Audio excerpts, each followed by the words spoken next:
All right, so I want to bring this to everyone's attention in case you haven't been following Lords of the Fallen. The developers have been releasing a patch literally every day for this game.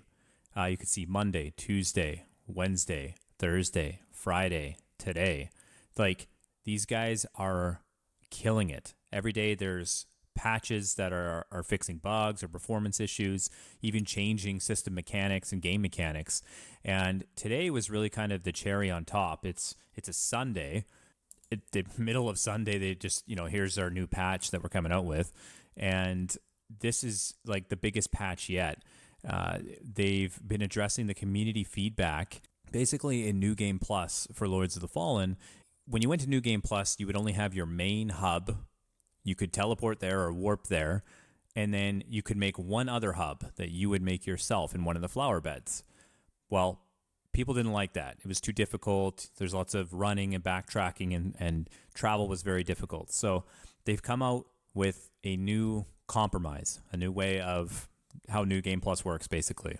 In your first New Game Plus, you're still going to have access to pretty much all the same travel that you would have had in the original game.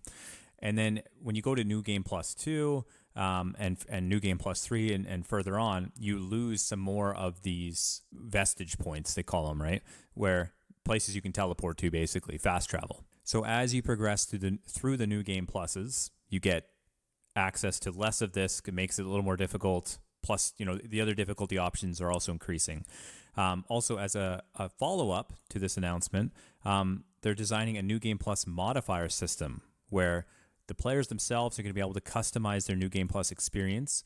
They might keep all the fast travel points, maybe just keep a few. There's also going to be other modifiers like a hardcore mode. You die once, permadeath. That's always kind of fun. See how far you can get before you die completely.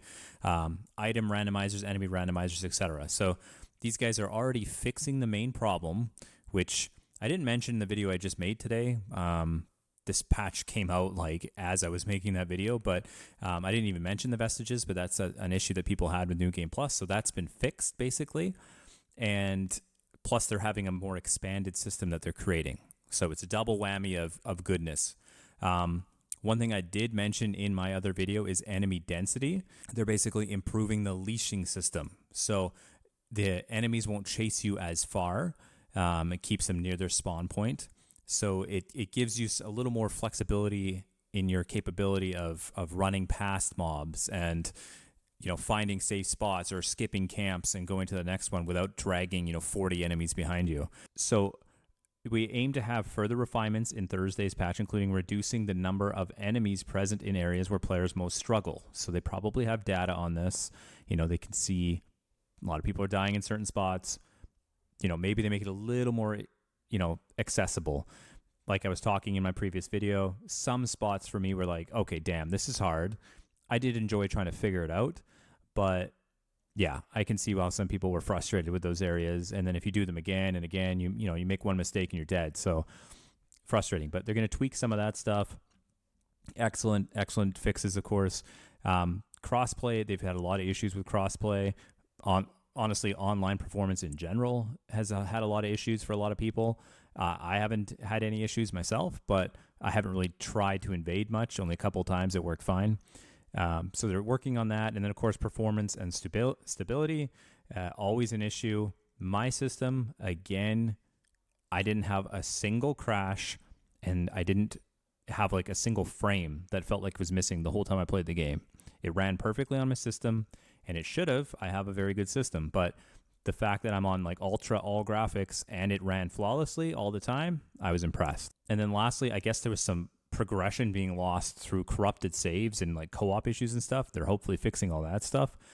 Basically, the point of this video is this game is already good. Okay, I'm a fan. I'm a fan of the game. I will say it's a good game.